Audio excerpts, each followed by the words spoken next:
હવામાં ઓક્સિજનનું પ્રમાણ કેટલા ટકા હોય છે? 21%. ચુંબકના અસમાન ધ્રુવો વચ્ચે શું થાય છે?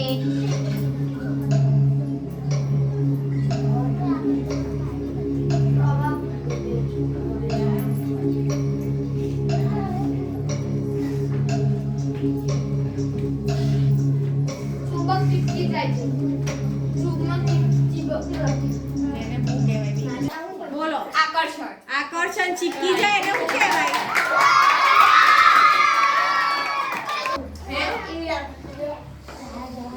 તાપની એ વિદ્યુતનો કેવો પ્રવાહ છે? પદાર્થ છે. કેવો પદાર્થ છે? તાપની એ વિદ્યુતનો કેવો પદાર્થ છે?